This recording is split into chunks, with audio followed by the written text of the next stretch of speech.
a regular here on SABC. Cassey Chambers also joins us. She's the South African Depression and Anxiety Group Operations Director. Good morning to both of you. Morning. Thank you so much for joining us. No, thanks for having us. I mean, I'm laughing and smiling in the intro, but this is a very, very serious issue, is it not? Yes. It is. And I think in South Africa, we always assume that it happens to other people or that it's not a real issue. But when you think of the stats that 1 in 5 teenagers have attempted suicide, in a classroom of 25 or 30 teenagers, that's a large amount who felt so overwhelmed and that the only way to end their problems would be to end their life. So it is something that we're hoping at Sade during Teen Suicide Prevention Week to raise as much awareness and get people talking about this incredibly important issue. Sade, you were one of those young people who suffered through depression and even attempted suicide. Could you take us back to that dark place? Yeah, well, I mean, just like any other teenager at the moment, it was a very intense time for me because as teenagers, we're so vulnerable, we're so emotional, and everything is a big deal.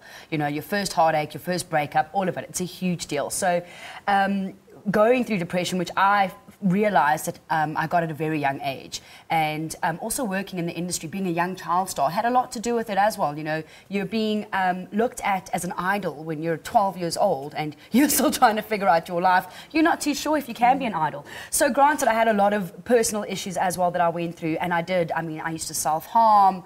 I used to be there were moments where obviously I was there with my friends, but so many people didn't know that behind closed doors I was dying inside, let's call it that, you know. And it is, you know, it is a tough time. I saw psychologists, I saw counselors, I saw psychiatrists, I was put on medication, and eventually I got myself out of it, and now I'm at a point where I understand my depression. And it's so important to go, for me especially, to be a part of this kind of cause, to go out there and speak to kids and speak to teachers and just go and give hope and support and all of that kind of stuff, because you feel alone and you feel like nobody understands you.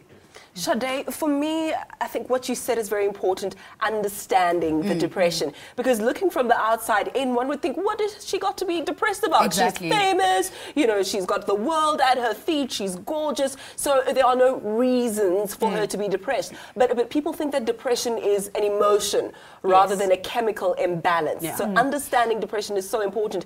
Could you just talk us through that? Absolutely. I think with depression as well, it's a real medical illness. Just like diabetes, cancer, or hypertension, you need real medical treatment for it. Depression affects the way that you feel, the way that you think about other things, the way that you behave and react. So it does affect every aspect of your life. And I know that Sade could even say, when you're depressed, you feel like there is no hope and you feel completely helpless. And the calls that we even receive in the call center from teenagers who feel so alone, like no one understands.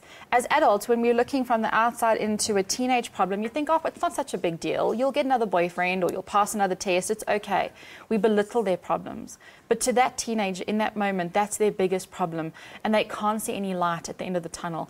And that's where it's so important to talk about it and offer support and listen. I think as South Africans, we've forgotten to listen to our teenagers. And we get so often teenagers calling us who feel like their parents don't understand, or they can't open up because of maybe they'll be treated differently or mocked or teased. So they don't have anyone to turn to, and that's when they turn to SADAG. And that chemical imbalance, I think, is what prohibits someone from processing, or the ability to process something that may seem very small, but they seem so overwhelmed by it. Yeah. Just before we go, you've been going into schools as part of SADC, just going in there, just finding out what some of the youth are going through. Have you found that perhaps among people of color, if I can put it very diplomatically, that issues such as clinical depression are still very taboo? Oh, definitely. It definitely is. You know, I've started to realize, especially with working with SADC and stuff, that within our African cultures and that, there isn't a word for depression. So it's so hard for them to grasp the concept of it. So it's very taboo. And I've noticed, especially in going into some of the schools, if you speak to them about stuff, whether it's happened within the school, you know, a suicide, and it just goes right over their head, because what are you talking about? What do you mean? Do you know what I mean? And it's tough, and we need to continue with going out there and educating people and getting them to speak out and getting them to realize that it's a real thing. It does not mean you're mad. You know what I mean? And that's I think, the biggest thing, is that everyone thinks that it means, oh no, I'm crazy now. But it does not mean you're mad. It's just a little bit of an imbalance. It's an illness, but it's so treatable. So treatable. Yeah. You know, that there is support. You can phone a counsellor at SADC. We're open every single day of the year. We run the country's only suicide crisis line. Yesterday, through creating awareness, we received over 200 SMSs in an hour. So there's a lot of people needing help, and that's why it's important to let people know that they can call us on a toll-free helpline or even SMS us or visit our website. And it's really important that we encourage people and parents and teachers to reach out and get help specifically during this week. How do we get the help? What are the details? You can call us on our toll-free helpline, 0800 567 567. You can also SMS us on 31393. We have all this information for parents, teachers, friends on our website at www.sadag.org. During Teen Suicide Prevention Week, we're hosting an online chat on our Facebook page, the South African Depression and Anxiety Group. So on Friday at 1 p.m. and 7 p.m, you can log in and get free expert advice.